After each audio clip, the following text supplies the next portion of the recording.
옛날, 옛날, 아주 먼 옛날에 구름도 쉬어 넘는다는 깊고 깊은 산골짜기에 이름 없는 작은 마을이 하나 숨어 있었습니다. 산세가 험하고 사방이 높은 절벽으로 둘러싸여 있어 외부 사람들의 발길이 좀처럼 닿지 않는 곳이었는데 그 마을 뒷산에는 하늘을 찌를 듯 솟아오른 거대한 바위 절벽이 있어 사람들은 그것을 용이 승천하려다 굳어버린 곳이라 하여 용바위라고 불렀습니다. 마을 사람들은 그곳에 신령스러운 기운이 서려 있다고 믿어 함부로 가까이 가지 않았고 비가 오거나 안개가 자욱하게 끼는 날이면 더욱 그 근처를 피하며 두려워하곤 했습니다. 그러나 그 위험한 절벽 아래에는 병든 홀아버지를 모시며 살아가는 효성 지극한 처녀 연화가 살고 있었는데 그녀는 늙은 아버지의 기침 소리가 깊어질 때마다 근심이 마르지 않았습니다. 연화는 어릴 적 어머니를 여의고 아버지의 손 하나에 의지하여 자랐으나 마음씨가 비단결처럼 곱고 생김새 또한 산속에 핀 도라지꽃처럼 청초하여 마을 사람들의 칭찬이 자자했습니다. 아버지의 병화는 날이 갈수록 깊어져만 갔고 용하다는 의원을 불러보아도 고개를 저으며 혀를 찰 뿐 뚜렷한 차도가 없으니 연화의 속은 까맣게 타들어갔습니다. 그러던 어느 날 지나가던 떠돌이 약초꾼이 연화에게 귀한 이야기를 흘려주었는데 마을 뒷산, 용바위, 벼랑 끝에 자라나는 푸른 빛깔의 약초를 다려 먹이면 아무리 깊은 병이라도 씻은 듯이 나을 수 있다는 것이었습니다. 그 말을 들은 연화는 위험하다는 것을 알면서도 오로지 아버지를 살리겠다는 일념 하나로 이른 새벽부터 집신을 단단히 동여매고 집을 나서게 되었습니다. 하필이면 그날따라 하늘이 낮게 내려앉아 금방이라도 비를 뿌릴 듯 먹구름이 몰려오고 있었고 산바람은 평소보다 거칠게 불어와 나뭇가지를 흔들어대며 기이한 소리를 내었습니다. 연화는 망태기를 둘러매고 가파른 산길을 오르며 마음속으로 산신령님께 아버지의 병을 고칠 수 있게 해달라고 수없이 빌고 또 빌었습니다. 험한 바위길을 지나고 가시덤불을 헤치며 마침내 용바위 근처에 다다랐을 때 빗방울이 하나둘 떨어지기 시작하더니 이내 굵은 장대비가 되어 온 산을 적시기 시작했습니다. 비에 젖은 바위는 기름을 바른 듯 미끄러웠고 시야는 빗줄기에 가려 한치 앞을 분간하기 어려웠지만 연화의 눈에는 절벽 끝자락에서 희미하게 빛나는 푸른 약초가 들어왔습니다. 그 약초는 깎아지른 듯한 절벽 틈새에 위태롭게 매달려 비바람에 흔들리고 있었는데 연화는 그것을 보는 순간 두려움보다는 아버지를 살릴 수 있다는 기쁨이 앞서 주저없이 절벽 끝으로 다가갔습니다. 발밑은 천길 낭떠러지로 내려다보기만 해도 오금이 저리고 현기증이 일어날 지경이었으나 연화는 떨리는 손을 뻗어 약초를 잡으려 안간힘을 썼습니다. 조금만 더 손을 뻗으면 닿을 듯한 거리에 약초가 있었기에 연화는 젖은 바위에 몸을 밀착시키고 조심스럽게 발을 옮겼습니다.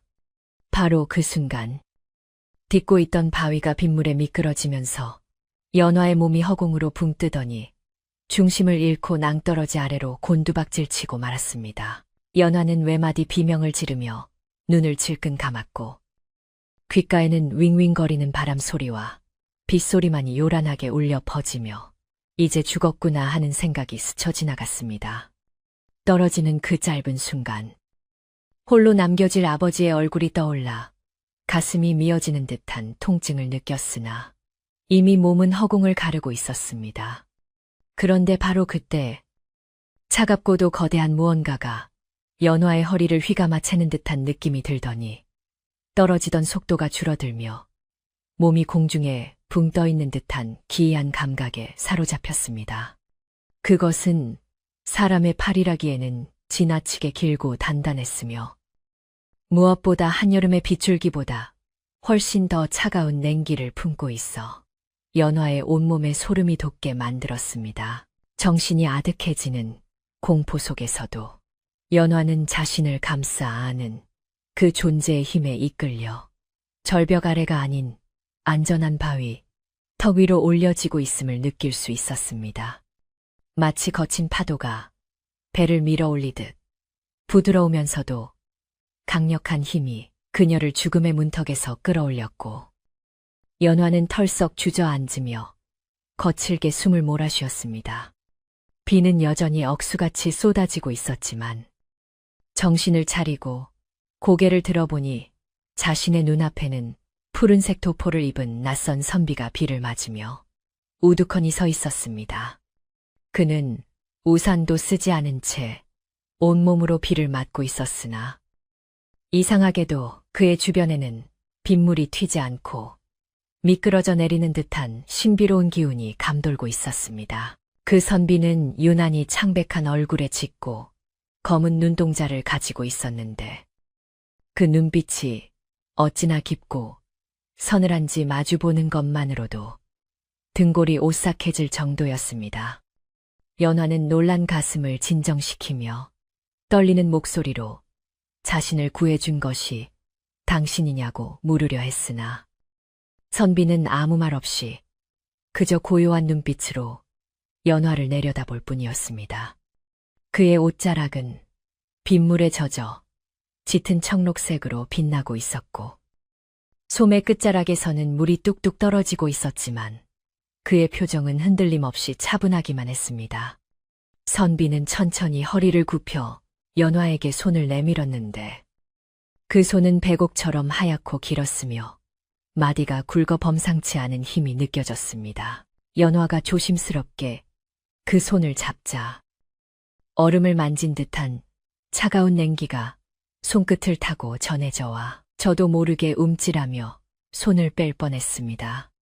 하지만 그 차가움 속에는 묘한 안정감이 있었고 선비는 놀란 연화를 안심시키려는 듯 아주 낮은 목소리로 이제 괜찮소. 많이 놀라셨을 테니 일어날 수 있도록 도와드리지요. 라고 말했습니다.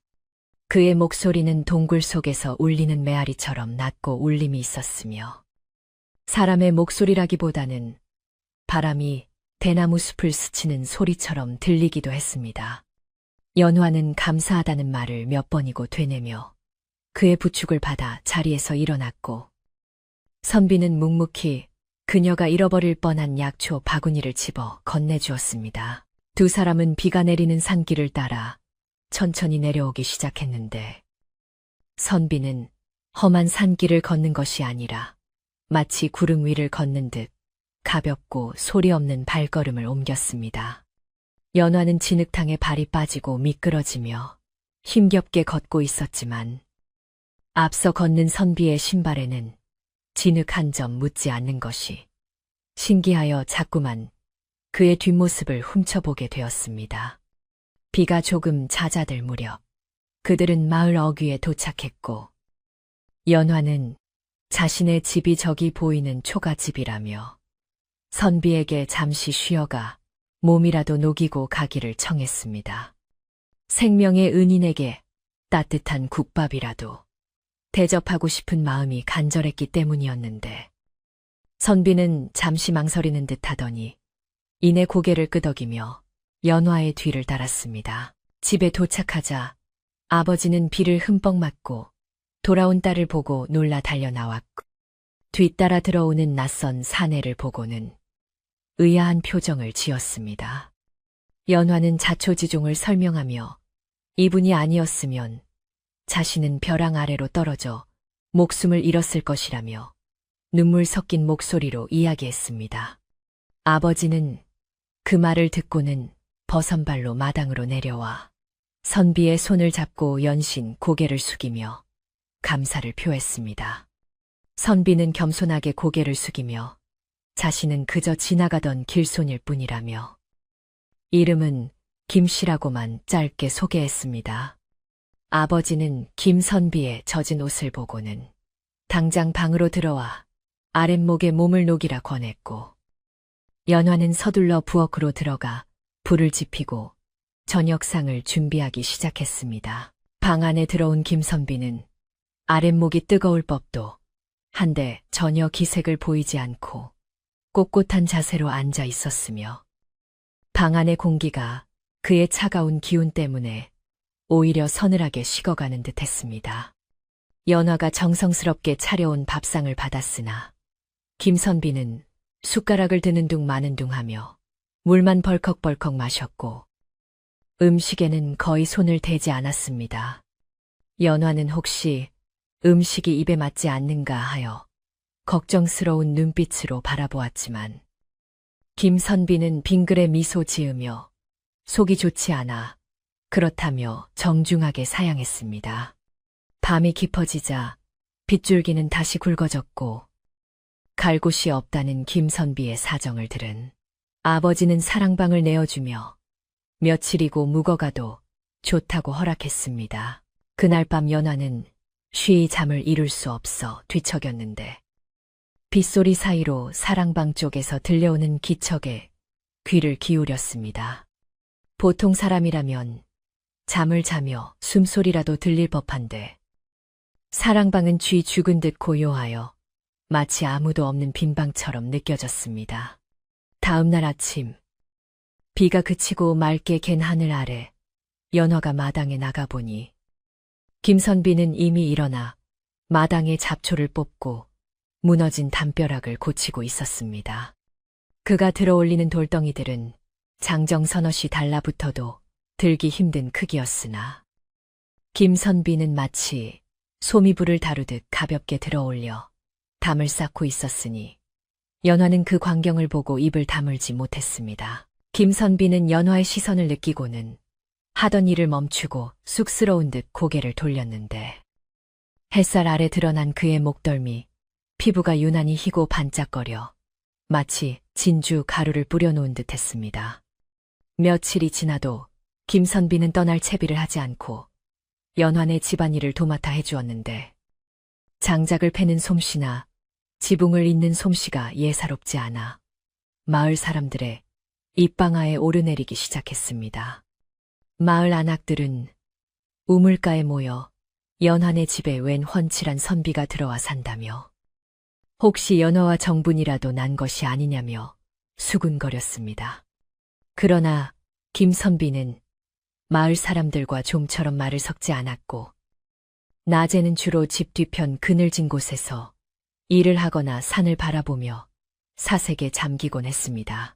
연화는 처음에는 김선비의 차가운 인상과 과묵함이 어려웠으나 묵묵히 자신과 아버지를 돕는 그의 진심을 느끼며 점차 마음의 문을 열게 되었고 어느새 그를 볼 때면 가슴이 뛰는 것을 느끼게 되었습니다. 아버지 또한 김선비의 됨됨이와 비범한 능력을 눈여겨보고 있었고 병약한 자신을 대신해 딸을 지켜줄 든든한 사내라 여기며 내심 사위로 삼고 싶은 마음을 품게 되었습니다. 어느 날 저녁 아버지는 김선비를 불러 조용히 술잔을 권하며 연화에 대한 마음을 떠보았고 김선비는 잠시 침묵을 지키다 조심스럽게 입을 열어 자신도 연화 낭자를 마음에 두고 있음을 고백했습니다. 다만 자신은 가진 것이 없고 출신이 미천하여 감히 넘볼 수 없었다고 덧붙였으나 아버지는 사람의 됨됨이가 중요하지 재물이나 출신이 무슨 상관이냐며 호탕하게 웃었습니다. 그렇게 하여 두 사람의 혼사는 일사천리로 진행되었고 마을 사람들의 축복 속에 조촐하지만 뜻깊은 혼례를 올리게 되었습니다. 혼례식 날 김선비는 푸른 관복을 입고 나타났는데 그 모습이 어찌나 훤칠하고 기품이 넘치는지 마을 처녀들의 부러움을 한 몸에 받았습니다. 연화는 연지곤지를 찍고 족두리를 쓴 채 수줍게 고개를 숙였고 두 사람은 맞절을 하며 평생을 함께할 것을 맹세했습니다. 마을 사람들은 떡과 술을 나누어 먹으며 늦게까지 잔치를 벌였고 연화의 집 마당은 웃음소리로 가득 차 오랜만에 활기가 넘쳤습니다. 하지만 잔치가 끝나고 모두 돌아간 뒤 신방에 들어선 연화는 다시금 김선비의 기이한 냉기를 마주해야 했습니다. 신방의 촛불이 은은하게 흔들리는 가운데 김선비는 조용히 연화의 곁으로 다가와 앉았는데 그의 몸에서 뿜어져 나오는 서늘한 기운이 방 안을 가득 채우고 있었습니다. 연화가 용기를 내어 남편의 손을 잡자 그 손은 여전히 얼음장처럼 차가웠고 김선비는 미안한 표정으로 자신의 몸이 본래 차가우니 놀라지 말라며 연화의 손을 감싸 쥐었습니다. 연화는 남편의 차가운 체온이 안쓰러워 더욱 꼭 껴안아 주었고 김선비는 그런 연화의 따뜻한 품에 얼굴을 묻으며 깊은 숨을 내쉬었습니다. 그날 밤 연화는 꿈속에서 거대한 푸른 뱀이 자신을 칭칭 감고 하늘로 올라가는 꿈을 꾸었는데 꿈속의 뱀은 무섭기보다는 신비롭고 든든한 느낌을 주었습니다. 신혼생활은 꿈만 같이 행복하게 흘러갔고 김서방은 연화에게 더할 나위 없이 다정한 남편이 되어주었으며 아버지에게도 친아들처럼 극진히 효도했습니다.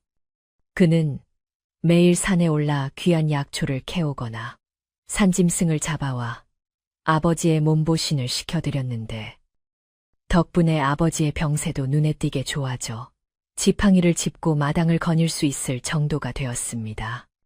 마을 사람들은 연화가 복을 타고났다며 칭찬을 아끼지 않았지만 한편으로는 김서방에 대한 묘한 소문들이 꼬리를 물고 퍼져나가기 시작했습니다.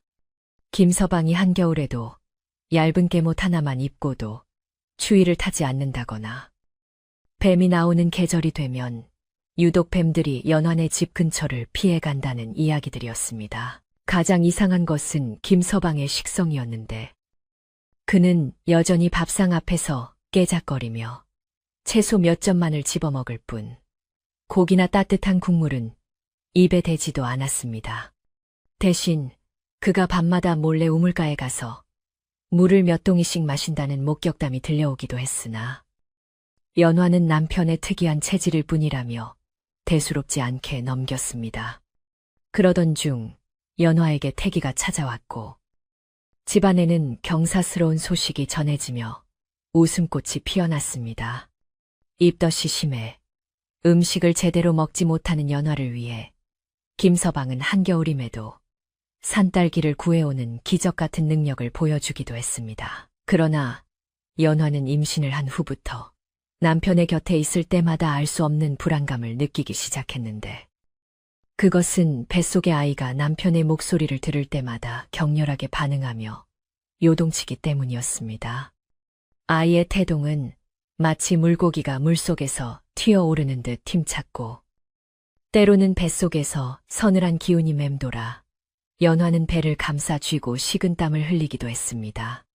밤이 되면 남편은 잠든 연화의 배에 귀를 대고 아이와 교감하듯 나지막한 소리를 내곤 했는데 그 소리는 사람이 내는 콧노래라기보다는 짐승이 그르렁거리는 소리에 가까웠습니다. 연화는 자는 척하며 그 소리를 듣고 있으면 온몸에 털이 쭈뼛 서는 듯한 기분을 느꼈으나 남편이 자신과 아이를 사랑해서 그러는 것이라 믿으며 애써 공포를 억눌렀습니다. 어느 비 오는 날 밤 천둥 번개가 요란하게 치자 김서방은 몹시 괴로워하며 식은땀을 흘리기 시작했고 그의 피부는 평소보다 더욱 창백해지며 푸른빛이 감돌기 시작했습니다. 연화가 걱정되어 물수건으로 이마를 닦아주려 하자 김서방은 황급히 이불을 뒤집었으며 자신을 보지 말라고 소리쳤습니다.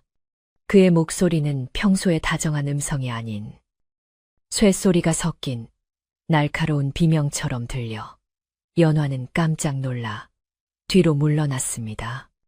이불 속에서 꿈틀거리는 남편의 몸집은 어쩐지 사람의 형상보다 훨씬 더 크고 길게 느껴졌고 이불 밖으로 삐져나온 그의 손등에는 비늘 같은 것이 돋아나 있는 듯 번들거렸습니다. 연화는 두려움에 떨며 방구석에 웅크리고 앉아 날이 밝기만을 기다렸는데 밖에서는 비바람이 더욱 거세게 몰아치며 창호지 문을 덜컹거렸습니다. 다음 날 아침, 비가 그치고 햇살이 비치자 김서방은 언제 그랬냐는 듯 평온한 모습으로 돌아와 있었지만 그의 눈 밑은 죄안이 들어가 있었고 안색은 종이장처럼 하얗게 질려 있었습니다. 그는 연화에게 간밤에 많이 놀라게 해서 미안하다며 지병인 열병이 도져서 그랬던 것이라고 둘러댔지만 연화의 마음속 한구석에는 씻을 수 없는 의구심이 자리 잡게 되었습니다. 남편의 몸에서 풍기는 비릿하면서도 향긋한 물내음과 가끔씩 그가 혀를 날름거리는 듯한 모습이 자꾸만 눈에 밟혔기 때문입니다. 행복했던 가정에 들이우기 시작한 어두운 그림자는 조금씩 그 실체를 드러내기 시작했고 마을에는 연화의 뱃속에 든 아이에 대한 흉흉한 소문까지 돌기 시작했습니다. 사람의 자식이 아니라면 어찌할꼬 하는 노인들의 걱정 섞인 한탄이 담장을 넘어 들려오곤 했으나 연화는 귀를 막고 뱃속의 아이를 지키겠다는 다짐을 굳건히 했습니다. 하지만 그녀 역시 남편이 사람이 아닐지도 모른다는 생각에 밤마다 악몽에 시달렸고 그때마다 꿈속의 푸른 뱀은 슬픈 눈으로 자신을 바라보며 무언가를 말하려 애쓰는 듯 했습니다. 안개 낀 절벽에서 시작된 이 기묘한 인연은 이제 피할 수 없는 운명의 소용돌이 속으로 그들을 몰아넣고 있었습니다. 어느덧 산골 마을에도 녹음이 짙어지고 매미 소리가 요란하게 울려 퍼지는 한여름이 찾아왔습니다. 뜨거운 태양볕이 내리쬐어 땅에서는 아지랑이가 피어오르고 가만히 있어도 등줄기에 땀이 흐르는 무더운 날들이 이어졌습니다. 마을 사람들은 더위를 피해 정자나무 그늘로 모여 부채질을 하거나 시원한 계곡물에 발을 담그며 잠시나마 열기를 식히곤 했습니다. 그러나 연화의 집만은 한겨울 얼음 골짜기에 들어와 있는 듯 서늘한 냉기가 감돌아 문턱을 넘어서는 순간 소름이 돋을 정도였습니다. 마을 사람들은 그저 연화네 집 위치가 산그늘에 가려져 시원한 것이라 여기며 부러워했지만 그 서늘함의 근원이 집 안 깊숙한 곳, 바로 김서방이 머무는 방에서 흘러나온다는 사실을 아는 이는 오직 연화뿐이었습니다. 연화의 배는 날이 갈수록 불러왔고 몸이 무거워지면서 거동하는 것조차 힘겨워졌으나 마음만은 곧 태어날 아이를 기다리는 기쁨으로 가득 차 있었습니다. 하지만 기쁨의 이면에는 누구에게도 말 못할 불안감이 그림자처럼 드리워져 있었는데 그것은 남편인 김서방의 몸이 여름이 깊어갈수록 더욱 차가워지고 있다는 사실 때문이었습니다. 남편의 손이 닿을 때마다 연화는 깜짝깜짝 놀라곤 했고 밤에 그가 옆에 누우면 마치 거대한 얼음덩어리를 껴안고 있는 듯한 한기를 느껴 이불을 머리끝까지 뒤집어 써야만 했습니다. 김서방은 그런 연화가 안쓰러워 슬그머니 자리를 피해주곤 했으나 연화는 남편의 정체를 의심하는 자신의 마음이 미안하여 억지로라도 그의 손을 잡고 잠을 청하려 애를 썼습니다. 그러던 어느 날 마을에서 소문나기를 좋아하는 수다쟁이 박씨 아줌마가 연화네 집에 마시를 나왔습니다. 박씨 아줌마는 남의 집 숟가락 개수까지 꿰뚫고 있어야 직성이 풀리는 성격으로 평소 베일에 쌓인 김서방에 대해 지대한 호기심을 가지고 있던 터였습니다. 그녀는 옥수수와 감자를 쪄서 한 바구니 들고 와서는 짐짓 연화의 몸조리를 걱정하는 척하며 집안을 기웃거리기 시작했습니다. 마침 김서방은 마루에 앉아 새끼를 꼬고 있었는데 삼복 더위에 땀 한 방울 흘리지 않고 뽀송뽀송한 얼굴로 앉아있는 모습이 박씨 아줌마의 눈에 기이하게 비쳤습니다.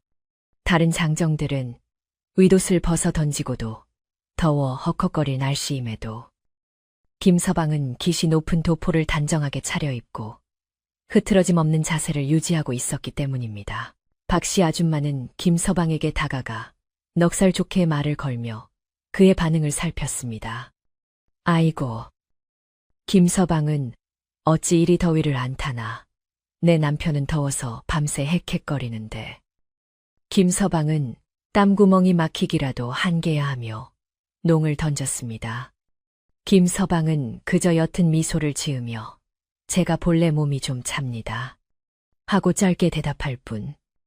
박씨 아줌마와 눈을 마주치지 않으려 애쓰는 눈치였습니다.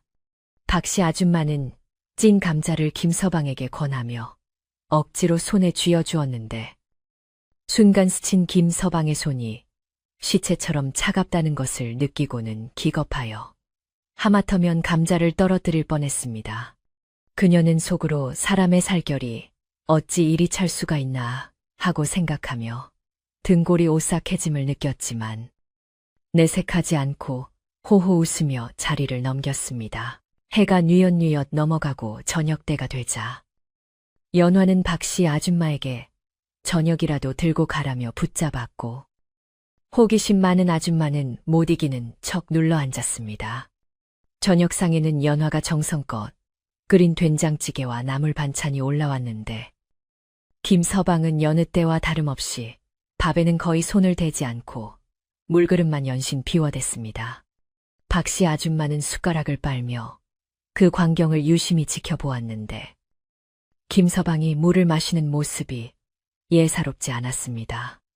꿀꺽꿀꺽 넘기는 모굴대의 움직임이 유난히 크고 물을 마실 때마다 혀가 입술 밖으로 살짝 나왔다.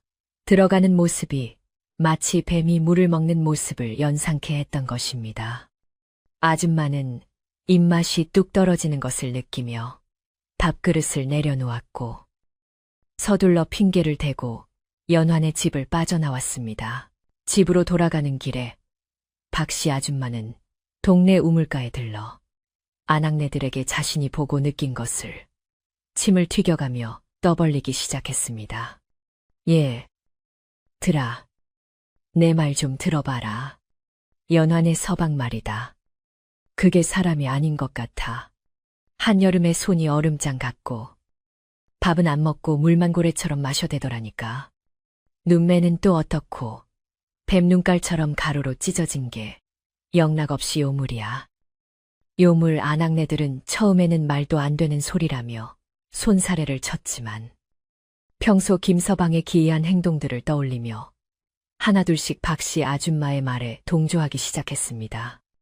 소문은 발없는 말이 되어 천리를 간다더니 이튿날이 되자 마을 전체에 김서방이 둔갑한 짐승이라는 소문이 파다하게 퍼지게 되었습니다. 마을의 가장 큰 어른이자 지혜롭기로 소문난 촌장 어르신도 이 소문을 듣게 되었습니다. 촌장 어르신은 젊은 시절 산전수전을 다 겪고 신비한 일들도 많이 보아온 분으로 섣불리 소문만 믿고 사람을 판단하지 않는 신중한 성격이었습니다.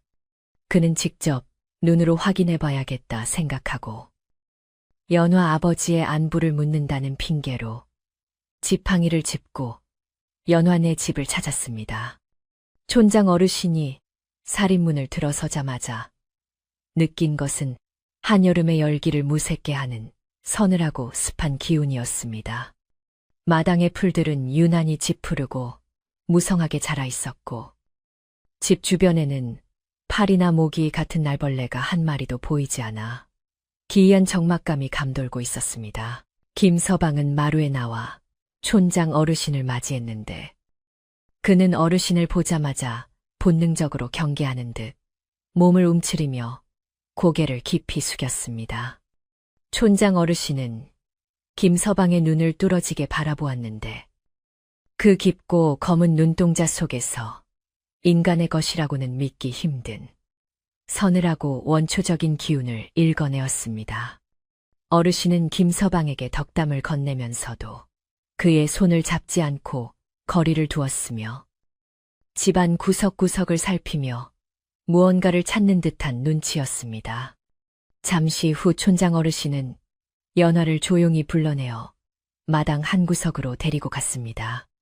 그리고는 심각한 표정으로 주위를 살핀 뒤 낮지만 단호한 목소리로 연화에게 충고를 남겼습니다. 연화야, 잘 듣거라.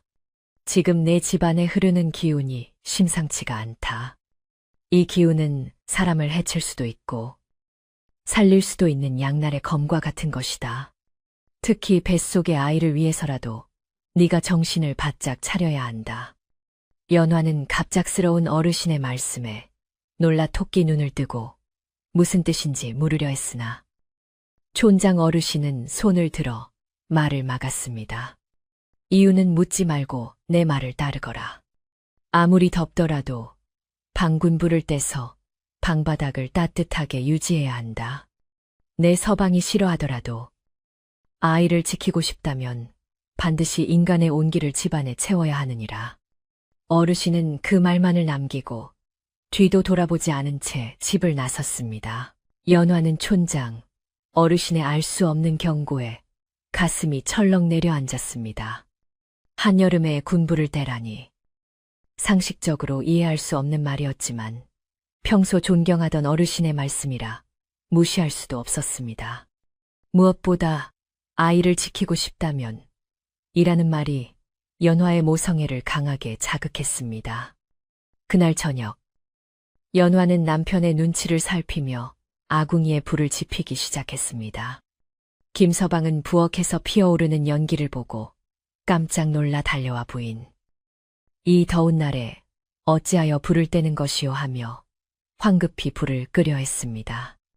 연화는 촌장 어르신의 말을 전하지는 못하고 그저 몸이 으슬으슬 춥고 배가 아파서 그런다고 둘러대며 남편을 만류했습니다. 방바닥이 서서히 데워지기 시작하자 김서방의 안색은 급격히 창백해지며 식은땀을 줄줄 흘리기 시작했습니다. 그는 방 안에 앉아있는 것조차 힘겨워 보였고 숨을 헐떡이며 괴로워하다 결국 문을 박차고 밖으로 뛰쳐나가고 말았습니다.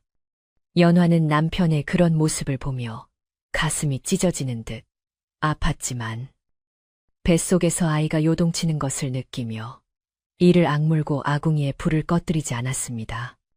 방 안의 온도가 올라갈수록 뱃속의 아이는 편안해하는 듯 잠잠해졌지만 밖으로 나간 남편은 밤이 깊도록 돌아오지 않았습니다.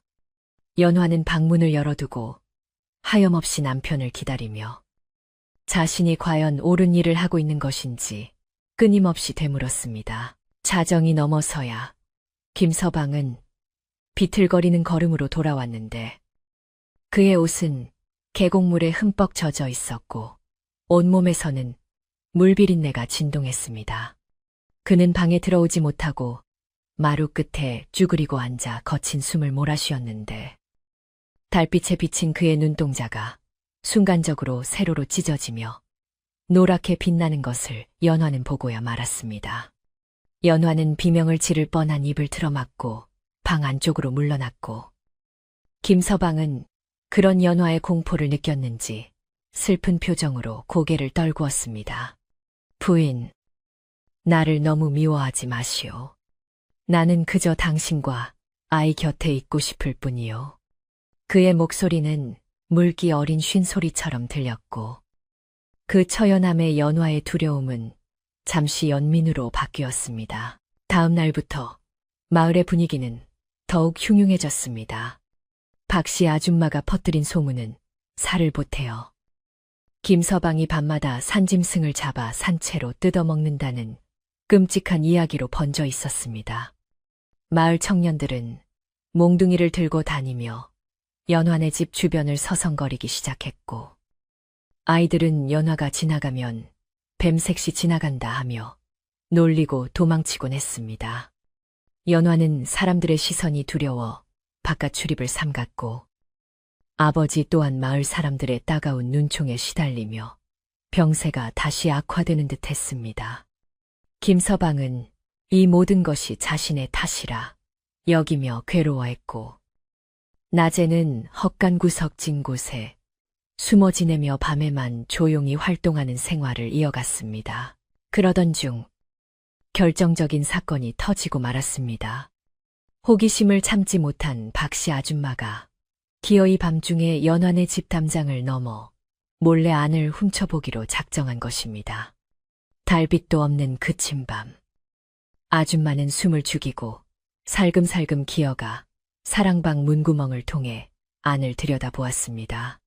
방 안은 희미한 촛불 하나만이 켜져 있었는데 그곳에는 김서방이 아닌 거대하고 푸르스름한 무언가가 또아리를 틀고 앉아있는 그림자가 벽에 비치고 있었습니다. 아줌마가 눈을 비비고 다시 자세히 들여다보려는 순간 방 안의 존재가 인기척을 느꼈는지 미가는 소리와 함께 문 쪽으로 고개를 확 돌렸습니다. 문구멍을 통해 마주친 것은 사람의 눈이 아니라 주먹만 한 크기의 노란 안광을 뿜어내는 뱀의 눈이었습니다. 박씨 아줌마는 악하고 단말마의 비명을 지르며 뒤로 나자빠졌고 혼비백산하여 네 발로 기다시피 담장을 넘어 도망쳤습니다. 그녀는 마을회관으로 달려가 내가 봤어. 내가 똑똑히 봤다고. 집채만한 구렁이가 방 안에 있었어. 라고 고래고래 소리를 질렀습니다. 자다 깬 마을 사람들이 하나둘 모여들었고 공포에 질린 아줌마의 증언은 삽시간에 마을 전체를 공포의 도가니로 몰아넣었습니다. 이제는 단순한 소문이 아니라 마을의 안전을 위협하는 실체적인 공포가 되어 사람들의 마음속에 자리 잡게 된 것입니다. 한편 집 안에서 이 소란을 짐작한 김서방은 깊은 한숨을 내쉬며 인간의 모습으로 돌아왔습니다. 그는 떨고 있는 연화에게 다가가 무릎을 꿇고 앉았습니다. 부인, 이제 더 이상 숨길 수 없을 것 같소. 날이 밝으면 마을 사람들이 들이닥칠 것이오. 연화는 남편의 손을 잡으며 눈물을 흘렸습니다. 남편의 손은 여전히 차가웠지만 그 속에 담긴 진심만은 누구보다 뜨겁게 느껴졌습니다. 당신이 누구든 어떤 모습이든 상관없어요. 당신은 내 남편이고 우리 아이의 아버지예요. 연화의 말에 김서방의 눈시울이 붉어졌지만 그는 이미 다가올 비극을 예감한 듯 비장한 표정을 지었습니다. 마을에서는 촌장 어르신을 중심으로 긴급회의가 소집되었습니다. 청년들은 당장 횃불을 들고 가서 요물을 처단해야 한다고 목소리를 높였고 노인들은 산신령의 노여움을 살까 두려워하며 제사를 지내야 한다고 주장했습니다. 촌장 어르신은 깊은 고민에 빠져 침묵을 지켰으나 마을 사람들의 흥분은 좀처럼 가라앉지 않았습니다. 사람들의 마음속에 자리 잡은 두려움은 점차 분노와 증오로 바뀌어가고 있었고 그것은 곧 걷잡을 수 없는 폭력이 되어 연환의 집을 향할 태세였습니다. 폭풍전야와 같은 밤, 바람조차 숨을 죽인 채 다가올 파국을 기다리고 있는 듯했습니다. 연환은 잠들지 못하고 배를 쓰다듬으며 아이에게 속삭였습니다. 아가야, 걱정 마라. 엄마랑 아빠가 널 지켜줄 거야. 뱃속의 아이도 엄마의 불안을 느꼈는지 꿀렁거리며 반응했습니다. 김서방은 방문 밖 마루에 앉아 밤하늘을 올려다보았습니다. 저 멀리 용바위 절벽 위로 검은 구름이 몰려오고 있었고 그 속에서 번개가 번쩍이며 하늘을 갈랐습니다. 마치 그가 떠나온 곳에서 그를 부르는 신호처럼 보였습니다. 그는 자신이 선택한 사랑이 결국 파멸을 불러올지도 모른다는 생각에 가슴이 저려왔지만 마지막 순간까지 아내와 아이를 지키겠다는 결심만은 변하지 않았습니다. 새벽녘이 가까워오자 마을 쪽에서 웅성거리는 소리가 들려오기 시작했습니다. 수십 개의 횃불이 뱀처럼 긴 행렬을 이루며 산길을 따라 올라오고 있었습니다. 매캐한 연기 냄새와 함께 살기가 등등한 사람들의 고함이 새벽 공기를 갈랐습니다. 요물을 잡아라. 마을에서 몰아내자 연화는 공포에 질려 남편의 옷자락을 붙잡았고 김서방은 조용히 일어나 연화를 등 뒤로 감추며 닫힌 살인문을 응시했습니다. 이제 피할 곳도 숨을 곳도 없는 막다른 길에 다다른 것이었습니다. 차가운 새벽바람에 섞여 들어오는 뜨거운 횃불의 열기가 두 사람의 운명을 위협하며 점점 더 가까이 다가오고 있었습니다. 고요한 새벽의 정적을 깨고 들려온 것은 성난 파도처럼 밀려오는 마을 사람들의 고함, 소리와 타오르는 횃불에 거친 숨소리였습니다. 칠흑 같은 어둠 속에서 수십 개의 횃불이 춤을 추며 연화의 집을 에워쌌고, 그 불빛은 마치 굶주린 늑대의 눈처럼 번들거리는 마을 사람들의 얼굴을 붉게 비추고 있었습니다.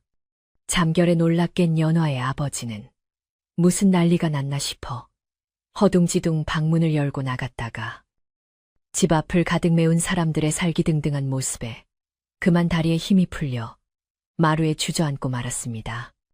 몽둥이와 낫을 든 장정들은 살인문을 부서져라 흔들며 요물은 당장 나와라, 우리 마을에서 썩 꺼져라 하고 소리쳤고, 그 소리는 산골짜기를 울리며 메아리쳐 돌아와 더욱 공포스럽게 들렸습니다. 방 안에서 이 모든 소리를 듣고 있던 연화는 공포에 질려 입술을 하얗게 깨물며 남편의 옷자락을 생명줄인 양 꽉 붙잡았습니다.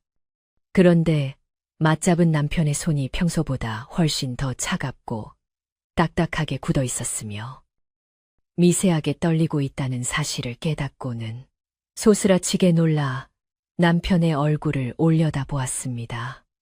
희미한 방 안의 어둠 속에서도 김서방의 얼굴은 괴로움으로 일그러져 있었는데, 그의 목덜미와 손등 위로 푸르스름한 빛이 어른거리는 것이 보였습니다.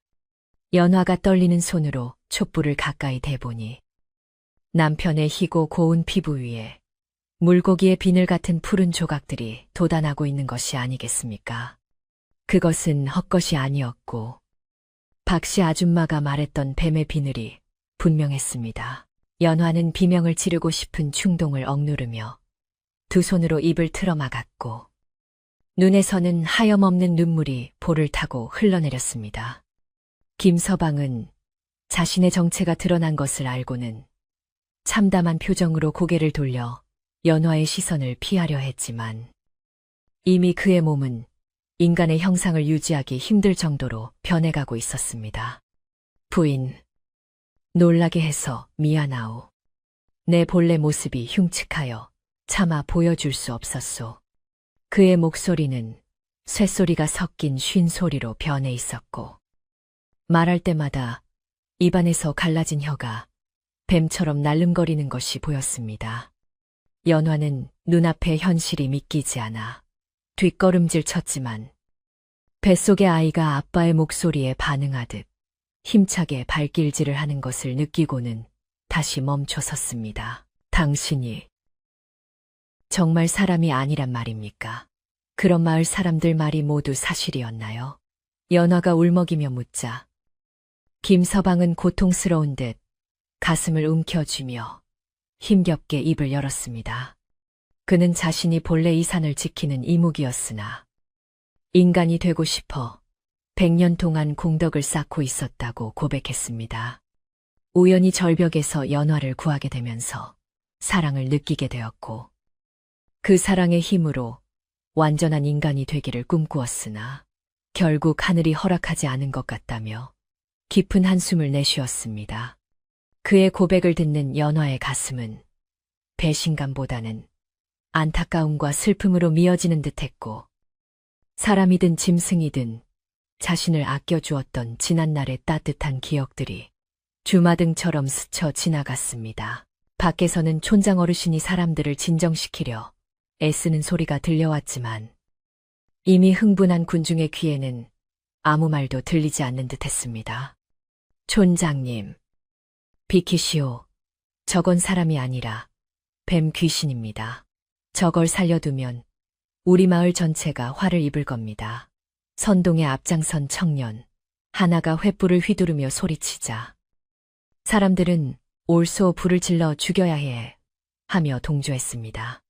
그들은 마당으로 돌멩이를 던지기 시작했고 둔탁한 소리와 함께 장독대가 깨지며 안에 있던 된장과 간장이 마당으로 흘러넘쳐 귀퀴한 냄새를 풍겼습니다.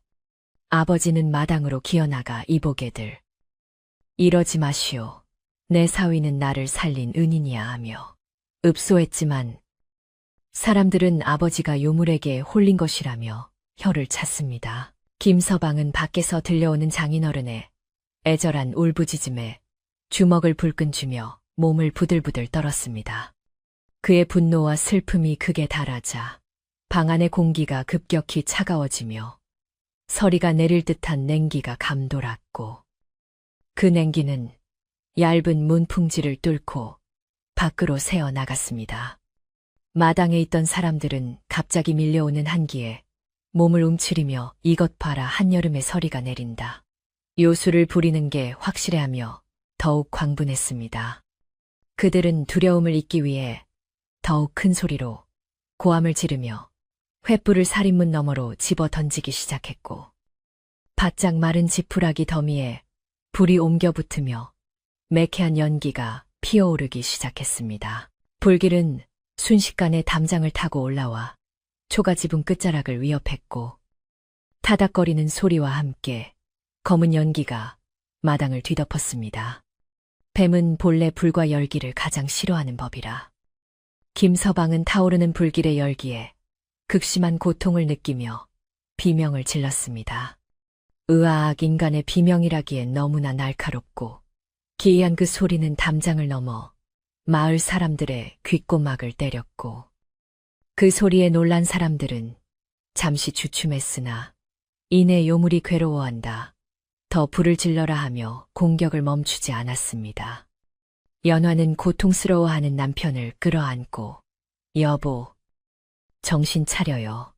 제발 이러지 말아요. 하며 울부짖었지만 남편의 몸은 이미 불덩이처럼 뜨거워졌다가 다시 얼음장처럼 차가워지기를 반복하고 있었습니다.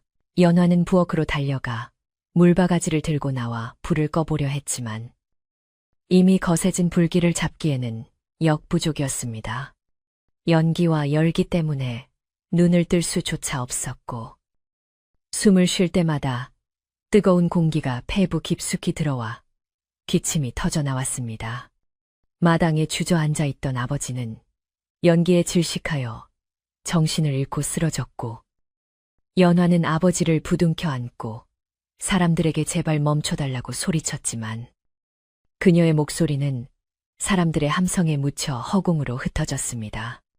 집안은 아비규환의 생지옥으로 변해가고 있었고 이대로 있다가는 모두가 불에 타 죽을 수밖에 없는 절체절명의 위기였습니다. 그때 방 안에 있던 김서방이 비틀거리는 걸음으로 마루로 나왔습니다.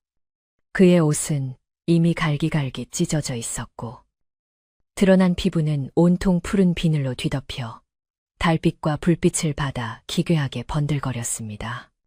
그의 눈은 완전히 샛노란 뱀의 눈으로 변해 있었고 입에서는 두 가닥으로 갈라진 혀가 길게 나와 쿡쿡거리는 소리를 내고 있었습니다.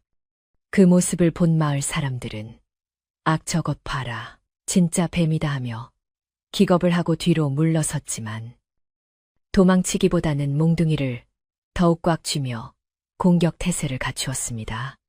그들에게 김서방은 이제 이웃이 아니라 반드시 없애야 할 공포의 대상일 뿐이었습니다. 김서방은 갯마루 기둥을 붙잡고 간신히 서서 슬픈 눈으로 연화와 장인어른을 바라보았습니다.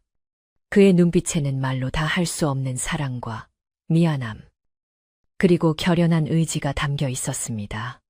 그는 인간의 말을 하기 힘든 듯 컥컥거리는 소리를 내다가 있는 힘을 다해 마지막으로 인간의 목소리를 짜내었습니다. 연화야, 부디 아이를 잘 부탁한다.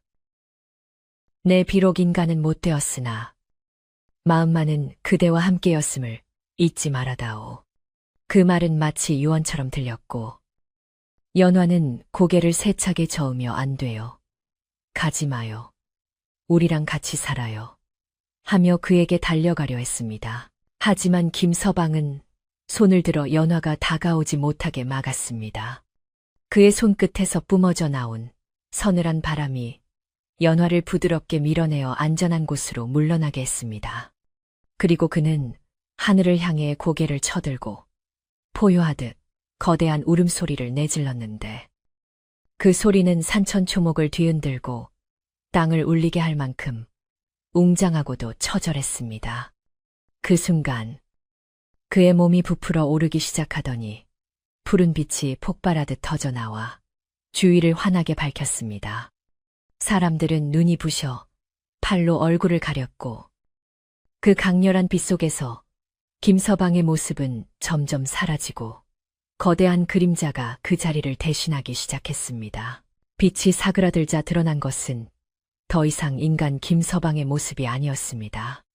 그곳에는 집채만한 크기의 거대한 푸른 구렁이가 내미를 틀고 머리를 치켜들고 있었는데 그 몸통의 굵기는 아름드리 나무보다 더 굵었고 길이는 끝을 알 수 없을 정도로 길었습니다. 구렁이의 온몸을 덮은 푸른 비늘은 갑옷처럼 단단해 보였고 머리 위에는 아직 뿔이 돋지 않은 매끈한 이마가 번들거렸습니다. 그것은 전설 속에서나 듣던 이무기의 형상 그 자체였으며 그 압도적인 위용 앞에 마을 사람들은 숨소리조차 내지 못하고 얼어붙고 말았습니다. 횃불을 들고 설치던 청년들도 뒤에서 욕을 해대던 박씨 아줌마도 다리에 힘이 풀려 그 자리에 주저앉아 오줌을 지릴 지경이었습니다. 거대한 구렁이는 붉게 충혈된 눈으로 마을 사람들을 한 번 쓱 훑어보았는데 그 눈빛만으로도 사람들은 심장이 채슬 듯한 공포를 느꼈습니다. 하지만 구렁이는 사람들을 공격하지 않았습니다. 대신 그는 긴 몸을 움직여 불이 붙은 집을 감싸 안기 시작했습니다. 그의 차갑고 축축한 몸이 불길에 닿자 치지직하는 소리와 함께 흰 수증기가 피어오르며 불이 꺼지기 시작했습니다. 구렁이는 자신의 몸이 불에 그을리고 타들어가는 고통을 감내하면서도 오직 집 안에 있는 연화와 장인어른 그리고 뱃속의 아이를 지키기 위해 온몸으로 화마를 막아내고 있었던 것입니다. 연화는 마당 한 구석에서 그 광경을 지켜보며 오열했습니다. 자신의 남편이 아이의 아버지가 짐승의 모습으로 변해 고통받으면서도 가족을 지키려 하는 모습에 가슴이 갈기갈기 찢어지는 듯 했습니다. 여보, 뜨거워요. 나오세요. 제발 연화의 외침에도 구렁이는 꼼짝하지 않고 더욱 단단히 집을 휘감았습니다. 그의 푸른 비늘 사이로 붉은 피가 배어나와 빗물처럼 흘러내렸지만 그는 꿈쩍도 하지 않았습니다. 마을 사람들은 그 기이하고도 슬픈 광경에 넋을 잃고 바라보았고 그제야 자신들이 무슨 짓을 저질렀는지 깨닫기 시작한 듯 웅성거림이 잦아들었습니다. 불길은 구렁이의 희생 덕분에 점차 사그라들었지만 구렁이의 몸은 처참하게 상처 입고 그을려 있었습니다. 마지막 불씨가 꺼지자 구렁이는 힘이 다한 듯 거친 숨을 몰아쉬며 스르르 집을 감았던 몸을 풀었습니다. 그리고는 고개를 돌려 연화가 있는 쪽을 바라보았습니다. 그 거대한 뱀의 눈동자 속에 맺힌 물기가 달빛에 반짝였고 연화는 그것이 남편의 눈물임을 알 수 있었습니다. 구렁이는 혀를 날름거려 연화의 젖은 뺨을 닦아주려 했으나 자신의 흉측한 모습에 놀랄까봐 차마 닿지 못하고 허공에서 멈칫거렸습니다. 그 애절한 몸짓에 연화는 두려움도 잊고 달려가 구렁이의 차가운 머리를 껴안았습니다. 미안해요. 미안해요. 나 때문에 이렇게 되었어요. 연화가 구렁이의 목을 끌어안고 통곡하자 구렁이는 낮은 소리로 그르렁거리며 연화의 등을 조심스럽게 비벼주었습니다. 그것은 영락없는 김서방의 따뜻한 손길과 다를 바 없었습니다. 하지만 이제 날이 밝아오고 있었고 정체가 드러난 이무기는 더 이상 인간 세상에 머물 수 없음을 알고 있었습니다. 마을 사람들은 여전히 두려움에 떨며 이 광경을 지켜보고 있었고 구렁이는 연화에게서 떨어져 나와야만 했습니다. 그는 마지막으로 연화의 불룩한 배에 머리를 가만히 대고 잠시 머물렀는데 뱃속의 아이도 아빠와의 이별을 아는 듯 격렬하게 꿈틀거렸습니다. 구렁이는 긴 몸을 일으켜 하늘을 향해 다시 한번 길게 울부짖었습니다. 그 소리는 원망이 아닌 사랑하는 이들을 두고 떠나야 하는 슬픔의 통곡이었습니다. 그리고는 마을 사람들을 향해 위협하듯 입을 크게 벌려 쉬익 소리를 내며 겁을 주어 길을 트게 만들었습니다. 사람들은 비명을 지르며 좌우로 갈라졌고 구렁이는 그 사이로 난 길을 따라 산 쪽으로 기어가기 시작했습니다. 그는 뒤를 돌아보고 싶었지만 돌아보면 차마 발길이 떨어지지 않을 것 같아 앞만 보고 나아갔습니다. 그의 거대한 몸이 지나간 자리에는 푸른 비늘 몇 조각과 붉은 핏자국만이 선명하게 남아 비극적인 밤의 참상을 증명하고 있었습니다. 연화는 멀어져가는 구렁이의 뒷모습을 보며 여보 여보 하고 목이 터져라 불렀지만 구렁이는 숲속으로 빠르게 사라져 갔습니다. 안개가 자욱한 새벽 숲은 남편을 삼키듯 감싸 안았고 이내 그의 모습은 어디에서도 찾을 수 없게 되었습니다.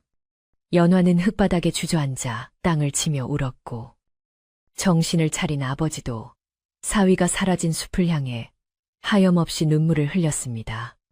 마을 사람들은 멍하니 서서 그제야 자신들의 어리석음과 잔인함을 자책했지만 이미 엎질러진 물이었고 떠나간 인연은 다시 돌이킬 수 없었습니다. 새벽바람이 타다 남은 재를 날리며 을씨년스럽게 불어왔고 마을은 폭풍이 지나간 뒤처럼 깊은 침묵과 슬픔에 잠겼습니다. 남편이 떠난 자리에 남은 것은 자욱한 연기와 매캐한 냄새, 그리고 새벽 이슬에 젖어 축축해진 땅바닥뿐이었으나 그곳에는 설명할 수 없는 깊은 슬픔이 서려 있었습니다. 마을 사람들은 넋이 나간 듯 그 자리에 못 박혀 움직일 줄 몰랐고 손에 들고 있던 횃불은 이미 다 타들어가 검은 재만 남긴 채 바닥에 나뒹굴고 있었습니다. 방금 전까지만 해도 요물을 잡겠다며 살기를 뿜어대던 그들의 얼굴에는 이제 두려움 대신 알 수 없는 죄책감과 당혹감이 번져가고 있었습니다. 집채만 한 구렁이가 자신들을 해치지 않고 오히려 불을 끄고 떠났다는 사실은 그들의 머릿속에 깊이 박혀있던 뱀은 사악한 요물이라는 오랜 편견을 송두리째 뒤흔들어 놓기에 충분했던 것입니다. 연화는 흙바닥에 주저앉아 남편이 사라진 숲쪽을 바라보며 하염없이 눈물을 흘리고 있었는데 그 모습이 어찌나 처연한지 보는 사람의 가슴을 저미게 만들었습니다. 그녀의 손에는 남편이 떠나며 남긴 푸른 비늘 한 조각이 들려 있었는데 그것은 아직도 미미한 온기를 품고 있는 듯 연화의 손 안에서 영롱한 빛을 내고 있었습니다. 아버지는 딸의 어깨를 감싸 안으며 쉰 목소리로 위로하려 했으나 입 밖으로 나오는 것은 그저 긴 한숨과 흐느낌뿐이었습니다. 내가 못난 아비라. 귀한 사위를 지키지 못했구나. 은인을 짐승 취급하여 내쫓았으니 이 죄를 어찌 다 갚을꼬. 아버지의 자책 섞인 통곡이 새벽 공기를 가르자 마을 사람들은 하나둘 고개를 떨구며 자신들의 발끝만 바라보았습니다. 그때 침묵을 깨고 지팡이 짚는 소리가 뚜벅뚜벅 들려오더니 촌장 어르신이 사람들 앞으로 걸어 나왔습니다. 어르신의 얼굴은 녹이 띤 붉은색이 아니라 설이 맞은 가을 국화처럼 창백하고 엄숙했습니다. 그는 떨고 있는 마을 청년들을 하나하나 둘러보며 낮지만 천둥처럼 울리는 목소리로 꾸짖기 시작했습니다. 보았느냐? 너희가 요물이라 부르던 그 존재가 한 일을 똑똑히 보았느냐 말이다. 만약 그가 정말 사람을 해치는 악한 짐승이었다면 너희는 지금쯤 뼈도 추리지 못했을 것이다. 어르신의 일갈의 청년들은 쥐구멍이라도 찾고 싶은 듯 몸을 움츠렸고 몽둥이를 슬그머니 등 뒤로 감추었습니다. 촌장 어르신은 계속해서 말을 이어갔습니다.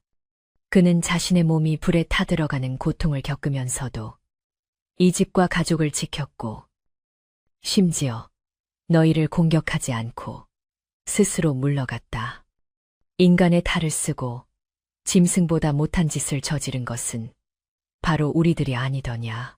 어르신의 호통은 사람들의 가슴에 비수처럼 꽂혔고 그제야 사람들은 자신들이 공포에 눈이 멀어 얼마나 끔찍한 짓을 저질렀는지 뼈저리게 깨닫기 시작했습니다. 특히 앞장서서 소문을 퍼뜨리고 사람들을 선동했던 박씨 아줌마는 사시나무 떨듯 떨며 사람들 뒤로 숨으려 했지만 쏟아지는 따가운 눈총을 피할 수는 없었습니다. 연화는 눈물을 닦고 자리에서 일어나 마을 사람들 앞에 섰습니다. 그녀의 눈은 퉁퉁 부어 있었지만 그 눈빛만은 어느 때보다 강인하고 단호해 보였습니다. 제 남편은 비록 사람이 아니었지만 누구보다 사람다운 마음을 가진 분이었습니다. 아픈 아버지를 위해 험한 산을 오르내리며 약초를 구해왔고 입덧하는 저를 위해 한겨울에 산딸기를 구해오던 다정한 분이었습니다. 그런 분을 여러분이 쫓아냈습니다. 연화의 절규에 가까운 외침에 마을 안악들은 옷고름으로 눈물을 찍어냈고 사내들은 헛기침을 하며 고개를 돌렸습니다. 그들 또한 지난 몇 달간 김서방이 마을을 위해 묵묵히 태진이를 도맡아 했던 기억들이 떠올라 가슴이 먹먹해졌기 때문입니다. 날이 완전히 밝아오자 참혹한 현장의 모습이 더욱 적나라하게 드러났습니다. 연환의 초가집 지붕은 절반이나 불에 타 검게 그을려 있었고 마당은 깨진 항아리 조각과 돌멩이들로 난장판이 되어 있었습니다. 그러나 신기하게도 집의 기둥과 벽체는 구렁이가 감싸 안았던 덕분에 무너지지 않고 버티고 있었으며 특히 안방은 그을음 하나 없이 온전한 모습을 유지하고 있었습니다. 그것을 본 마을 사람들은 다시 한번 김서방의 희생과 영험함에 경외심을 느끼지 않을 수 없었습니다. 이건 정말이지. 산신령님이 다녀가신 것이나 다름없어. 누군가 나직이 내뱉은 말에 모두가 고개를 끄덕이며 동조했습니다. 죄책감을 느낀 마을 사람들은 누가 먼저랄 것도 없이 팔을 걷어붙이고 집수리에 나서기 시작했습니다. 우리 때문에 벌어진 일이니 우리가 결자해지해야 하지 않겠나. 청년들은 산으로 올라가 튼튼한 나무와 억새를 베어왔고 안악들은 깨진 장독을 치우고 마당을 쓸어내며 어지러운 집 안팎을 정리했습니다. 박씨 아줌마도 죄스러운 마음에 차마 얼굴을 들지 못하고 부엌 구석에서 묵묵히 설거지를 하고 아궁이를 청소하며 속죄의 땀을 흘렸습니다. 연화는 그들의 도움이 달갑지만은 않았으나 당장 아버지와 태어날 아기를 위해 살아가야 했기에 그들의 호의를 묵묵히 받아들였습니다. 지붕을 새로 잇는 작업은 며칠 동안 계속되었는데 마을 사람들은 예전보다 훨씬 더 두껍고 촘촘하게 지붕을 엮어주었습니다. 마치 그 두께만큼이나 자신들의 미안함을 담으려는 듯 정성을 다하는 모습이었습니다. 무너진 담벼락은 튼튼한 돌로 다시 쌓아 올려졌고 불에 탄 석가래는 새 나무로 교체되어 니스칠까지 말끔하게 입혀졌습니다. 마을 목수 영감님은 이 기둥은 김서방이 지켜낸 것이니 천년이 가도 썩지 않을 게야 라고 중얼거리며 기둥을 어루만졌습니다. 공사가 진행되는 동안 마을에는 웃음소리나 잡담 소리 하나 들리지 않았고 오직 망치질 소리와 톱질 소리만이 엄숙한 제의처럼 울려 퍼졌습니다. 집이 예전보다 더 번듯하게 고쳐진 후 촌장 어르신은 마을 사람들을 모아놓고 엄명을 내렸습니다. 앞으로 이 마을에서 김서방에 대해 함부로 입을 놀리는 자는 내 가만두지 않겠다. 그는 우리 마을의 수호신이나 다름없으니 그를 기리지는 못할 망정 흉을 보거나 괴담을 퍼뜨려서는 안 될 것이다. 사람들은 모두 그러하겠다고 맹세했고 그날 이후 마을에서 요물이나 구렁이라는 단어는 금기어가 되었습니다. 대신 사람들은 산 쪽을 바라볼 때면 경건한 마음으로 합장을 하거나 마음속으로 김서방의 안녕을 비는 풍습이 생겨나게 되었습니다. 박씨 아줌마는 그 사건 이후로 수다를 끊고 조용히 지내며 틈만 나면 연환의 집 문 앞에 쌀이나 반찬을 몰래 놓고 가는 것으로 용서를 빌었습니다. 시간은 흘러 어느덧 산바람이 서늘해지는 늦가을이 찾아왔습니다. 연화의 배는 남산만큼 불러와 출산이 임박했음을 알리고 있었고 집안은 마을 사람들의 도움으로 땔감이 가득 채워져 훈훈한 온기가 감돌았습니다. 하지만 연화의 마음 한구석에는 여전히 채워지지 않는 빈자리가 남아 있었습니다. 그녀는 밤마다 창문을 열고 달빛이 비치는 숲을 바라보며 남편을 그리워했습니다. 여보, 어디서 잘 지내고 있나요? 춥지는 않나요? 우리 아기가 곧 나올 것 같아요. 바람이 불어와 나뭇잎이 흔들릴 때면 마치 남편이 대답이라도 하는 것 같아 귀를 기울이곤 했습니다. 그러던 어느 날 밤, 연화는 꿈속에서 다시 김서방을 만났습니다. 꿈속의 그는 더 이상 뱀의 모습이 아니라 처음 만났을 때처럼 훤칠하고 잘생긴 선비의 모습이었습니다. 그는 환한 빛 속에 서서 연화에게 따뜻한 미소를 지어 보이며 말했습니다. 부인, 너무 슬퍼하지 마시오. 나는 비록 몸은 떠나 있으나 마음만은 항상 당신과 아이 곁에 있소. 곧 태어날 아이는 나를 닮아 지혜롭고 당신을 닮아 마음이 따뜻한 아이일 것이오. 그는 연화의 손을 꼭 잡아주었는데 그 손은 예전처럼 차갑지 않고 따뜻한 온기가 느껴졌습니다. 연화는 그 온기에 안도하며 눈물을 흘리며 꿈에서 깨어났습니다. 꿈에서 깬 연화는 베갯머리가 축축하게 젖어 있는 것을 느꼈지만 마음만은 한결 가벼워진 것을 알 수 있었습니다.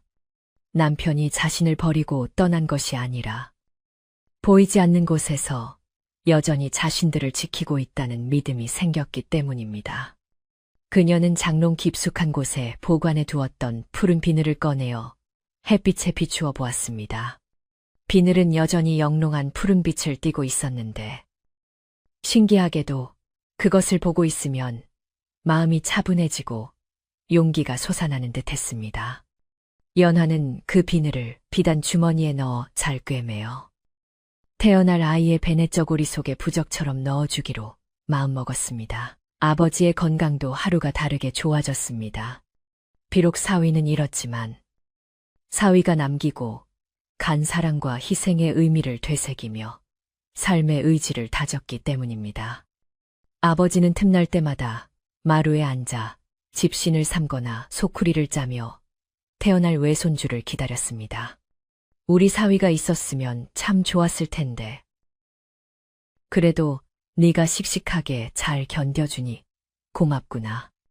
아버지가 씁쓸한 표정으로 말하면 연화는 짐짓 밝은 표정으로 아버지가 건강하게 오래 사셔서 아이 크는 거 보셔야죠.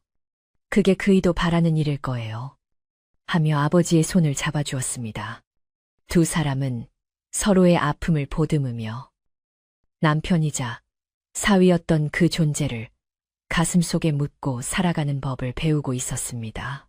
마을의 분위기도 예전과는 사뭇 달라졌습니다.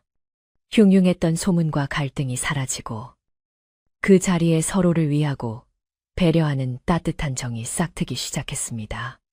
사람들은 연한의 집 앞을 지날 때면 발소리를 죽이고 조용히 지나갔으며 행여나 연화가 무거운 것을 들고 있으면 너나 할 것 없이 달려와 들어주곤 했습니다. 특히 아이들은 촌장 어르신에게 들은 이야기를 통해 뱀을 무조건 무서워하거나 돌을 던지는 대신 생명을 존중하고 함부로 대하지 않는 법을 배우게 되었습니다. 연화의 집 뒤뜰에 가끔 뱀이 나타나도 이제는 아무도 놀라거나 해치려 하지 않고 김서방님 오셨는가 하며 조용히 길을 비켜주는 것이 마을의 새로운 불문율이 되었습니다. 첫눈이 내리던 날, 드디어 연화에게 산통이 시작되었습니다. 진통은 새벽부터 시작되어 꼬박 하루를 넘기도록 계속되었는데 연화는 고통 속에서도 이를 악물고 비명을 참아내었습니다. 마을 안악들이 달려와 물을 끓이고 산수발을 들며 연화를 도왔고 박씨 아줌마도 밖에서 안절부절 못하며 순산을 기원했습니다. 조금만 더 힘을 내게 머리가 보인다. 내 산파 할머니의 다급한 외침과 함께 연화는 마지막 젖먹던 힘까지 짜내어 힘을 주었습니다. 그 순간 지붕 위로 상서로운 기운이 감돌더니 밖에서는 한방눈이 펑펑 쏟아지며 온 세상을 하얗게 덮어주었습니다. 응애 응애 우렁찬 아기 울음소리가 터져 나오자 긴장했던 집안 사람들은 모두 안도의 한숨을 내쉬며 환호했습니다. 태어난 아기는 사내 아이였는데 갓 태어난 핏덩이임에도 불구하고 눈망울이 또렷하고 피부가 백옥처럼 희어 범상치 않은 기운을 풍겼습니다. 특히 아이의 왼쪽 어깨 뒤에는 작은 푸른 점이 하나 박혀 있었는데 그것은 마치 아비의 흔적을 남긴 듯한 표식처럼 보였습니다. 연화는 땀범벅이 된 채 아이를 품에 안고 감격의 눈물을 흘렸습니다. 아이의 따뜻한 체온이 품속으로 전해져 오자 지난날의 서름과 아픔이 눈 녹듯 사라지는 것만 같았습니다. 안악들은 아이를 씻기고 포대기에 싸서 연화의 곁에 눕혀주며 어쩜 이리 잘생겼을까. 김서방을 쏙 빼닮았네 하며 덕담을 건넸습니다. 아버지는 밖에서 기다리다 들어와 외손주를 보며 껄껄 웃음을 터뜨렸지만 그 눈가에는 이슬이 맺혀 있었습니다. 마을 사람들도 소식을 듣고 떡과 미역을 들고 찾아와 축하해 주었고 연화네 집은 오랜만에 활기와 웃음으로 가득 찼습니다. 밖에는 눈이 소복이 쌓여 온 세상을 깨끗하게 덮어버렸고 그 하얀 눈 위로 붉은 파 시루떡의 김이 모락모락 피어오르는 풍경은 더없이 평화로워 보였습니다. 그날 밤 모든 축하객이 돌아가고 집안이 고요해지자 연화는 아이에게 젖을 물리며 창밖을 내다보았습니다. 눈 내리는 밤하늘은 유난히 밝고 고요했으며 저 멀리 용바위 쪽에서 푸르스름한 빛이 언뜻 스치고 지나가는 것이 보였습니다. 연화는 그것이 남편이 보내는 축하의 신호라 믿으며 조용히 미소 지었습니다. 아가야, 저기 아빠가 보고 계시는구나. 우리 아기 세상에 나온 걸 축하해주러 오셨나 봐. 연화의 속삭임에 아이는 베넷짓을 하며 방긋 웃었고 방 안의 촛불은 바람 한 점 없는데도 크게 일렁이며 마치 춤을 추는 듯 했습니다. 이제 연화에게는 지켜야 할 소중한 생명이 생겼고 그것은 남편이 자신에게 남겨준 가장 큰 선물이자 삶의 이유가 되었습니다. 그녀는 더 이상 슬픔에 잠겨 울기만 하는 연약한 여인이 아니었습니다. 아이를 위해서라면 어떤 시련도 이겨낼 수 있는 강한 어머니로 다시 태어난 것입니다. 마을 사람들과의 앙금도 눈 녹듯 사라지고 서로를 의지하며 살아가는 평범하고 따뜻한 일상이 다시 시작되었습니다. 비록 남편의 자리는 비어있지만 그 빈자리를 마을 사람들의 정과 가족의 사랑이 채워주며 연화의 집은 다시금 사람 사는 온기로 훈훈해졌습니다. 폭풍우가 지나간 뒤에 바다가 더욱 고요하듯 큰 시련을 겪은 연화의 삶에도 깊고 잔잔한 평화가 찾아왔습니다. 그녀는 아이를 품에 안고 다짐했습니다. 이 아이를 훌륭하게 키워 아버지가 비록 사람이 아니었으나 그 누구보다 고귀한 영혼을 가진 존재였음을 꼭 알려주겠노라고 말입니다.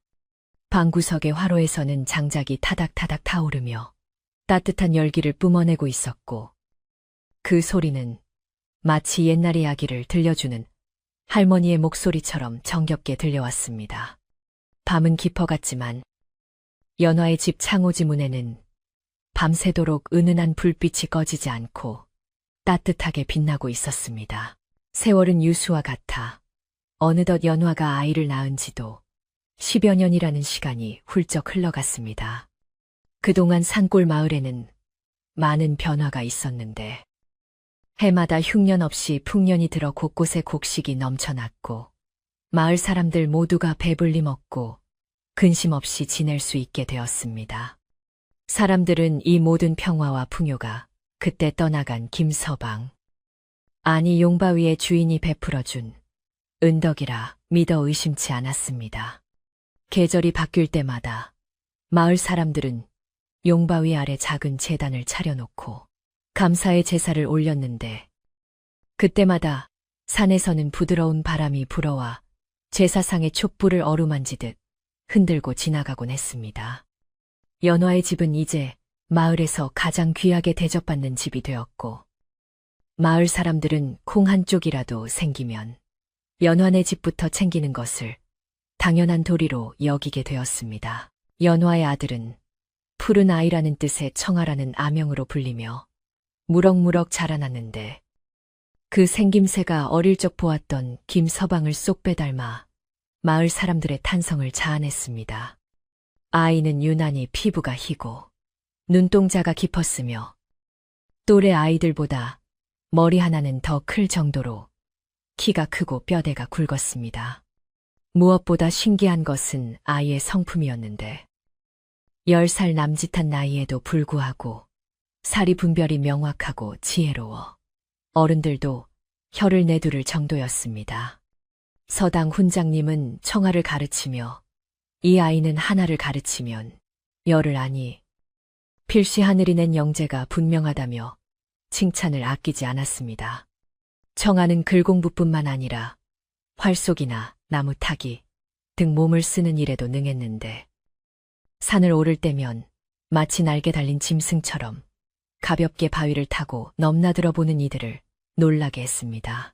연화는 그런 아들을 볼 때마다 흐뭇함과 동시에 가슴 한구석이 아련해지는 것을 느꼈습니다. 아이가 무심코 짓는 표정이나 뒷모습에서 떠나간 남편의 그림자가 짙게 배어 나왔기 때문입니다. 특히 비가 오는 날이면 청아는 책마루에 앉아 하염없이 빗줄기를 바라보곤 했는데 그때 아이의 눈빛이 너무나 깊고 쓸쓸해 보여 연화는 아이를 꼭 껴안아주곤 했습니다. 어머니, 비가 오면 산에서 누군가 저를 부르는 것 같아요. 아주 다정하고 낮은 목소리예요. 아이가 그렇게 말할 때면 연화는 가만히 고개를 끄덕이며 그건 산신령님이 너를 지켜주시는 소리란다라고 말해주었습니다. 차마 내 아버지가 뱀이었다는 사실을 말할 수 없어 애둘러 표현했지만 아이는 마치 모든 것을 알고 있다는 듯 빙그레 웃어 보이곤 했습니다. 박씨 아줌마는 이제 연화네 집의 가장 든든한 일꾼이자 이웃이 되어 있었습니다. 그녀는 자신의 지난 과오를 씻기 위해 누구보다 열심히 연화 모자를 도왔는데 청아가 입는 옷은 모두 박씨 아줌마가 밤을 새워 지어준 것들이었습니다. 아줌마는 청아를 친손자처럼 아끼며 맛있는 것이 생기면 제일 먼저 달려와 입에 넣어 주었고 누가 청아에게 싫은 소리라도 할라치면 당장 달려나가 빗자루를 들고 싸울 기세였습니다. 내가 죽을 때까지 이 집안의 머슴 노릇을 해도 모자라지. 그때 내가 씌었던 귀신을 쫓아내 주신 게 김서방님 아니던가.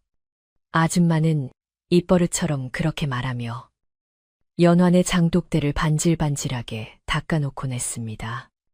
마을 사람들의 따뜻한 보살핌 속에서 연화는 더 이상 외롭지 않았습니다. 연화의 아버지, 즉 청아의 외할아버지는 천수를 누리고 편안하게 세상을 떠났습니다. 돌아가시는 날, 할아버지는 연화의 손을 잡고 내 평생 가장 잘한 일은 너를 그 사람에게 시집 보낸 일이다. 비록 끝까지 함께하진 못했지만 그 덕분에 우리 집안이 살고 마을이 살았다. 나는 이제 그 사람을 만나러 가니 너무 슬퍼 말거라. 라는 유언을 남겼습니다. 장례식 날에는 마을 전체가 슬픔에 잠겼으나 하늘은 구름 한 점 없이 맑았고 산새들이 날아와 구슬피 울어주어 장례 행렬을 배웅했습니다. 사람들은 할아버지가 분명 좋은 곳으로 갔을 것이라며 저승에서 사위와 만나 못다 한 회포를 풀고 있을 것이라 위로했습니다. 연화는 아버지를 산 양지 바른 곳에 모시고 아들의 손을 잡고 오래도록 무덤가를 지켰습니다. 할아버지가 돌아가신 후 집안의 가장이 된 청아는 더욱 의젓해졌습니다. 어린 나이였지만 어머니를 봉양하는 효심이 지극하여 겨울이면 추운 줄도 모르고 산에 가서 갑감을 해오고 여름이면 시원한 계곡물을 길어다 어머니의 발을 씻겨드렸습니다. 신기한 일은 청아가 산에 나무를 하러 가면 항상 누군가가 미리 해놓은 듯 잘 마른 장작들이 길가에 가지런히 쌓여 있곤 했다는 것입니다. 또 산짐승들이 득실거리는 깊은 산속을 헤매도 멧돼지나 늑대 같은 맹수들이 청아를 보면 슬금슬금 피해서 도망가는 기이한 일들이 벌어졌습니다. 마을 사람들은 산의 주인인 김서방이 아들을 지켜주는 것이라 수군거렸고 연화 역시 보이지 않는 남편의 손길을 느끼며 마음속으로 깊은 감사를 드렸습니다. 어느 해 여름 마을에 큰 가뭄이 들어 논바닥이 거북이 등처럼 갈라지고 우물물이 말라가는 위기가 닥쳤습니다. 기우제를 지내고 구슬해도 하늘은 야속하게 그 약변만 내리민 분비 한 방울 내리지 않았습니다. 사람들의 얼굴에는 근심이 가득 찼고 곡식이 타들어가는 것을 보며 한숨만 내쉬었습니다. 그때 12살이 된 청아가 어머니에게 말했습니다. 어머니, 제가 용바위템에 가서 비를 빌어보겠습니다. 꿈속에서 아버지가 오라고 하시는 것 같아요. 연화는 위험하다며 말렸지만 청아의 눈빛이 너무나 결연하여 차마 막을 수가 없었습니다. 청아는 깨끗한 옷으로 갈아입고 홀로 산을 올라 용바위 아래 깊은 야수로 향했습니다. 청아가 냇가에 도착하여 무릎을 꿇고 간절히 기도를 올리자 맑았던 하늘에 갑자기 먹구름이 몰려오기 시작했습니다. 아버지, 마을 사람들이 목말라 죽어갑니다. 부디 비를 내려주십시오. 청아의 외침이 메아리치자 자재물이 소용돌이 치더니 물기둥이 하늘로 솟구쳐 올랐습니다. 그리고는 천둥소리와 함께 굵은 빗줄기가 쏟아지기 시작했습니다. 그것은 단순한 비가 아니라 대지를 적시고 생명을 살리는 단비였습니다. 마을 사람들은 쏟아지는 비를 맞으며 덩실덩실 춤을 추었고 청아가 산에서 내려오자 모두가 그를 업고 마을을 돌며 환호했습니다. 이 사건 이후로 청아는 마을의 수호신과 인간을 이어주는 신성한 존재로 여겨지게 되었습니다. 시간은 다시 흘러 청아는 훤칠한 청년으로 성장했고 연화의 머리에도 희끗희끗한 서리가 내리기 시작했습니다. 청아는 마을의 훈장이 되어 아이들을 가르치며 어머니를 모시고 살았는데 그의 명성은 이웃 마을까지 퍼져나가 존경받는 선비가 되었습니다. 혼담이 줄을 이었지만 청아는 아직은 어머니 곁을 지키고 싶습니다. 라며 정중히 거절하곤 했습니다. 그는 가끔 달 밝은 밤이면 퉁소를 불곤 했는데 그 구슬픈 퉁소 소리가 산자락에 울려 퍼지면 산짐승들도 숨을 죽이고 귀를 기울였다고 합니다. 연화는 아들의 퉁소 소리를 들으며 마루에 앉아 바느질을 하곤 했는데 그럴 때면 마치 남편이 옆에 앉아 함께 듣고 있는 듯한 착각에 빠지곤 했습니다. 어느 가을날 저녁, 연화는 아들과 마주 앉아 저녁상을 받았습니다. 소박하지만 정갈한 나물 반찬과 구수한 된장국이 올라온 밥상에서 모자는 도란도란 이야기를 나누었습니다. 어머니, 오늘 산에 갔다가 커다란 허물을 보았습니다.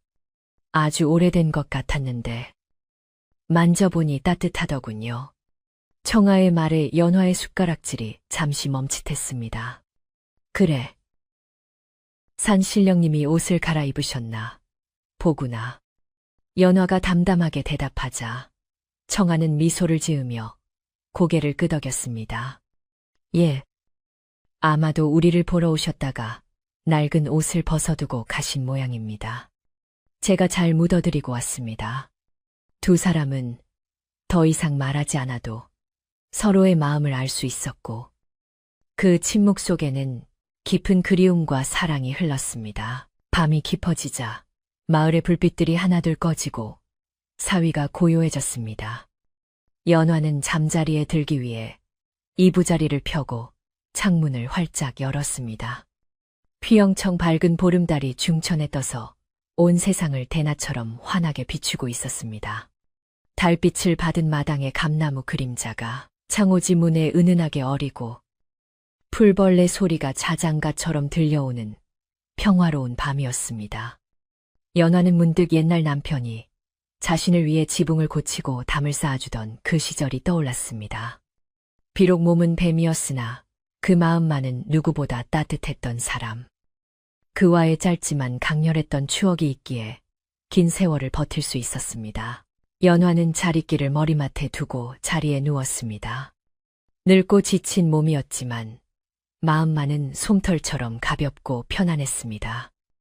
옆방에서는 아들이 책장을 넘기는 소리가 사각사각 들려왔고 그 소리는 세상에서 가장 듣기 좋은 음악처럼 연화의 귀를 즐겁게 했습니다. 이제 여한이 없구나. 이토록 훌륭하게 자라준 아들이 있고 마을은 평화로우며 당신도 어딘가에서 우리를 지켜보고 있을 테니. 연화는 마음속으로 남편에게 말을 걸었습니다. 그러자 창밖에서 시원한 바람이 불어와 연화의 이마를 스치고 지나갔는데 그 바람결에서 익숙하고 그리운 물내음이 났습니다. 당신이군요. 연화는 옅은 미소를 지으며 눈을 감았습니다. 바람은 방 안을 한 바퀴 휘돌더니 촛불을 끄고는 연화의 곁에 머물렀습니다. 마치 남편이 팔베개를 해주고 토닥여주는 것 같은 포근함이 전신을 감싸 안았습니다. 지난 세월의 모진 풍파와 시련들은 모두 지나간 꿈처럼 아득해지고 오직 평온한 안식만이 그녀를 기다리고 있었습니다. 마을 어귀의 느티나무가 바람에 흔들리며 쏴 소리를 내었고 멀리서 들려오는 개 짖는 소리마저 정겹게 느껴지는 밤이었습니다. 이제 이야기는 끝을 맺으려 합니다. 용바위 절벽에서 시작된 기이한 인연은 비록 슬픈 이별을 겪었으나 그 사랑이 남긴 씨앗은 아름답게 꽃을 피워 온 마을을 향기로 채웠습니다. 마을 사람들은 더 이상 겉모습으로 누군가를 판단하지 않게 되었고 보이지 않는 곳에서 자신들을 지켜주는 존재에 대해 감사할 줄 아는 마음을 갖게 되었습니다. 지금도 그 산골 마을에 가면 비가 오는 날 밤 푸른 빛이 감도는 큰 구렁이가 마을을 휘감아 도는 꿈을 꾸는 사람들이 있다고 합니다. 그것이 단순한 꿈인지 아니면 정말로 산신이 된 김서방이 다녀간 것인지는 아무도 모르지만 마을 사람들은 그 꿈을 꾸면 좋은 일이 생길 징조라며 기뻐한다고 합니다. 연화는 깊은 잠에 빠져들었습니다. 꿈속에서 그녀는 다시 젊은 날의 모습으로 돌아가 안개가 자욱한 숲길을 걸어가고 있었습니다. 그 길 끝에는 푸른 도포를 입은 훤칠한 선비가 환한 미소를 지으며 그녀를 기다리고 있었습니다. 두 사람은 손을 맞잡고 그 누구의 방해도 받지 않는 영원한 숲속으로 천천히 걸어 들어갔습니다. 방 안에는 고른 숨소리만이 평화롭게 울려 퍼지고 창밖의 달빛은 이 아름다운 가족의 밤을 오래도록 지켜주었습니다. 옛적의 산과 들이 고요하던 때에 시작된 이 이야기는 그렇게 밤하늘의 별이 되어 오늘날까지 전해져 내려오고 있답니다.